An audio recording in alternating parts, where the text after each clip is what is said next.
Dear Madam President, dear Mr. Federal Chancellor, ladies and gentlemen, weakness and instability are the signals coming from your historic failure, Mr. Merz. You are a second-choice Chancellor, and you will never be able to get rid of that stain.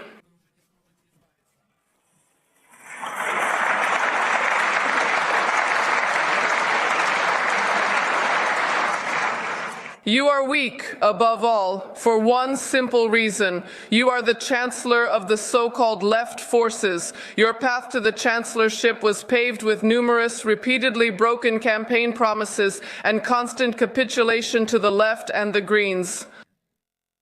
The debt brake, which you solemnly promised to uphold, you abolished during a financial and political coup with the support of the Greens and with the help of the old, already inactive Bundestag. Such an approach. That approach also reflects your character, Mr. Merz. In this way, up to 1 to 7 trillion in new debt is approved in one fell swoop, which ultimately means doubling the national debt. And all this is happening during a recession with a shrinking economy and citizens becoming poorer at an accelerating rate. You know very well what this will lead to, because you yourself warned about it even before the elections. This money will slip away through various channels.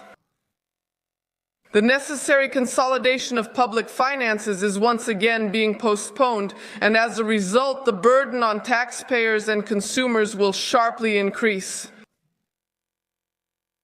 In other cases, you flirt with the idea of new taxes and raising existing ones, and that's yet another broken campaign promise.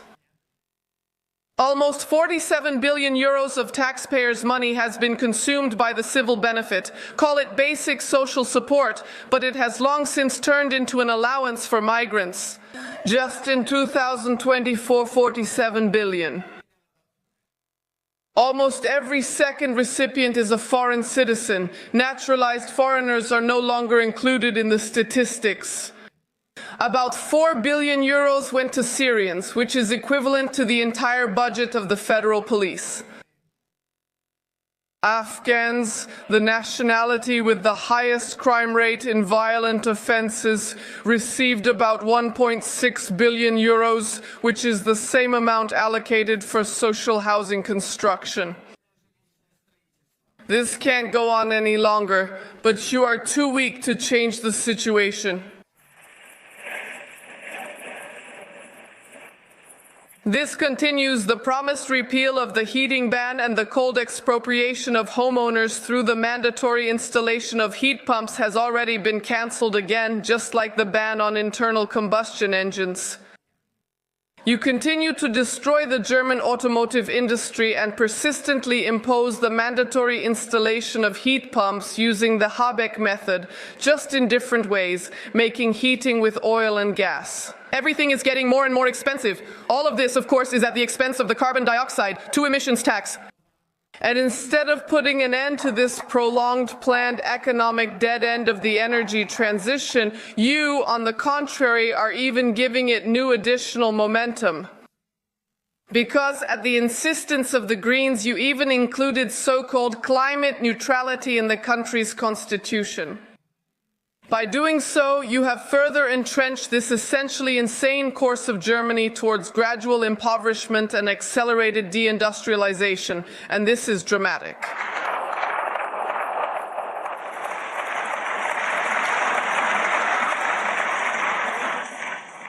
The cost of heating has already increased by 30%, as was reported in the newspaper this week, and the trend is only increasing. According to the latest data from the Bundestag, the wealth of private households in Germany, which is already below the European average, has decreased by almost 20% since 2021 when adjusted for inflation. 20% of the wealth of private households.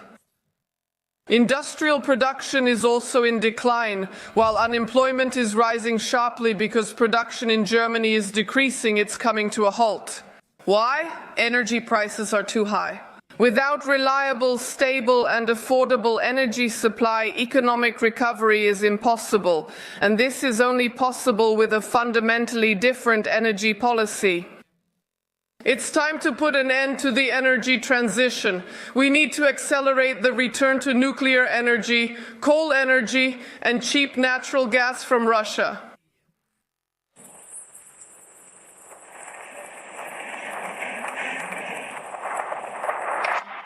All of this is what you don't want. You also broke your campaign promise to fix the nuclear phase-out, for which the Chancellor from the Christian Democratic Union is responsible. The rest of the world is betting on nuclear energy. You cling to the technophobic fetish of the Greens, and that's how you are destroying Germany's economic appeal.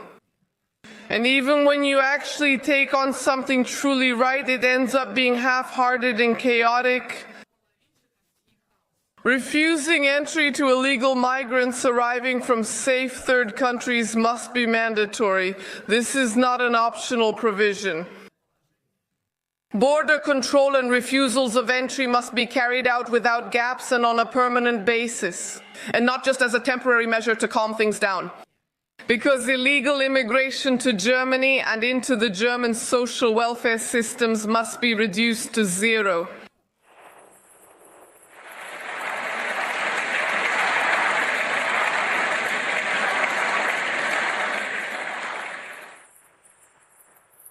Border entry refusals are just the first step, and you are already failing at that. We must remove the migration magnets that draw poor migrants from around the world into the European Union and Germany. Citizens' income is one. Family reunification for refugees and asylum seekers, as well as the practice of accelerated and mass granting of citizenship, must be immediately and completely suspended.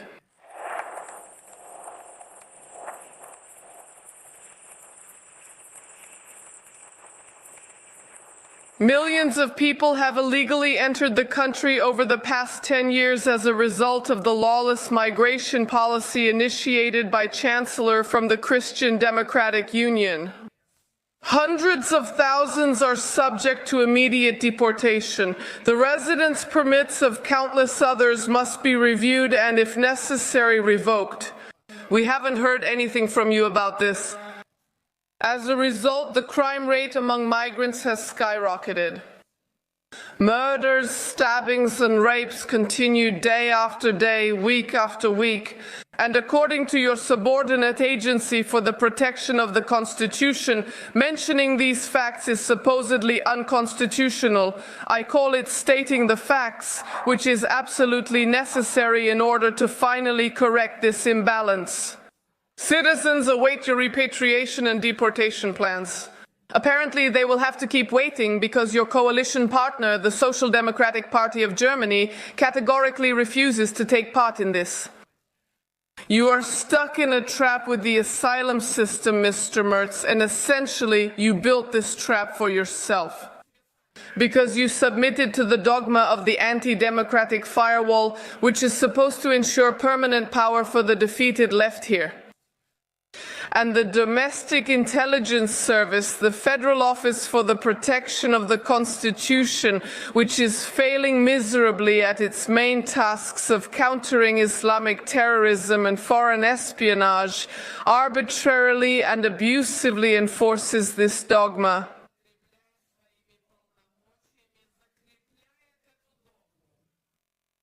The absurd secret report that the defeated Minister of the Interior from the Social Democratic Party of Germany distributed shortly before the end of her term is the best proof of this.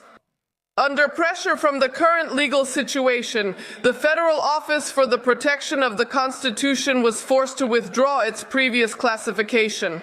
Nevertheless, it is very convenient for them to continue discriminating against our faction and more than 10 million voters, as well as to deprive us of our fundamental parliamentary rights, opportunities, and freedoms. And you know very well that the slander from the Federal Office for the Protection of the Constitution is absurd. An ethnic understanding of the people does not contradict the basic law because the basic law itself is based on this.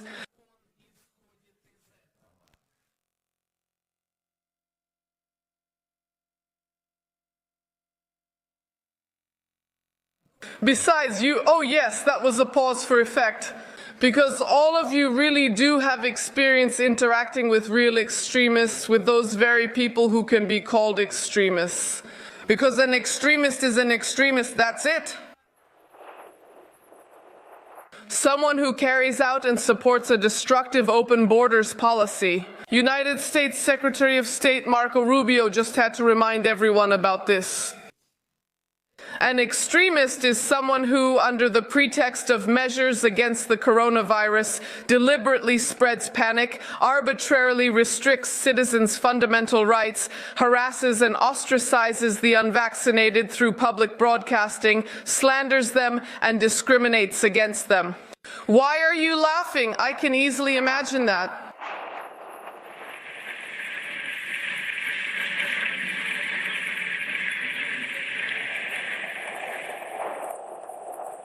An extremist is someone who destroys the well-being of citizens and the country through eco-socialist transformation.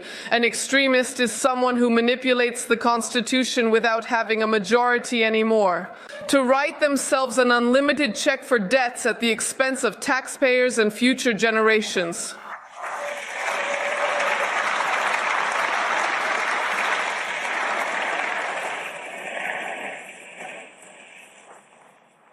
And now it's your turn. An extremist is someone who, together with a gang armed with hammers, attacks dissenters and even receives cultural awards for it with the blessing of Bavarian Prime Minister Söder from the government.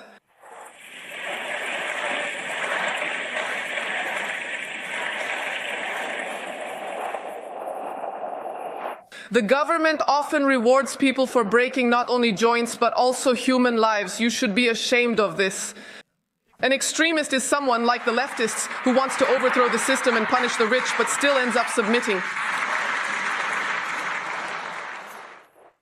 An extremist is someone who, like the leftists, wants to overthrow the system and shoot the rich or send them to labor camps. And yet people still fawn over them. They are praised.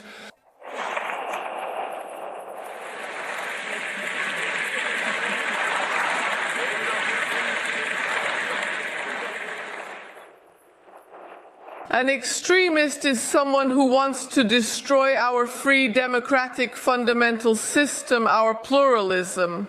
I understand that you keep shouting all the time, but I know that this bothers you. Our free democratic fundamental system, pluralism, democratic basic principles, civil liberties, and freedom of opinion. Such a person is an extremist.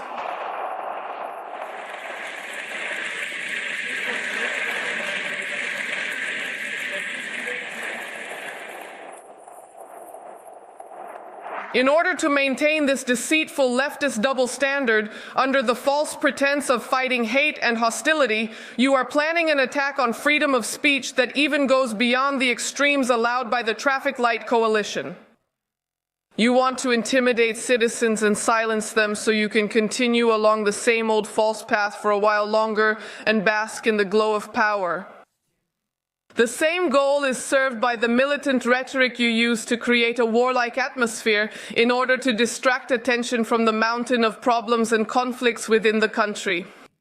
Agitators in their own ranks still talk completely out of touch with reality about Ukraine defeating Russia, without specifying that this is, of course, impossible without a Third World War, and even more so with a Third World War. And they themselves are failing miserably with their initiatives, which were supposed to imitate European leadership both in Washington and in Moscow. And that's not surprising because they've already broken so much political China in relation to both powers.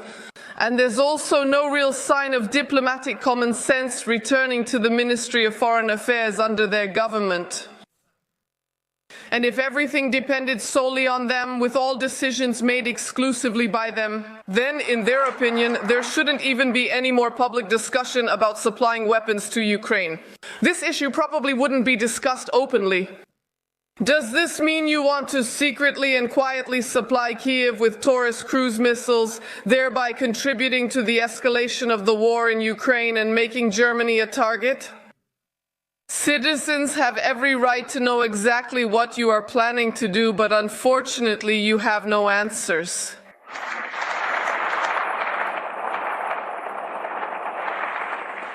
You have no answers because your government is not a government for the citizens, but a government for fueling war and preserving its own power. And most importantly, you have no answer to the question that concerns citizens the most. Where is the political change that the voters, the people of this country, voted for? When will the break finally happen? When will there finally be a break with the misguided leftist policies that have led our country to the destruction of prosperity and deindustrialization, to a lack of freedom and insecurity? If there is still someone in the Union who feels responsible for our country and wants to answer these questions, they know where to find an alternative majority. Thank you.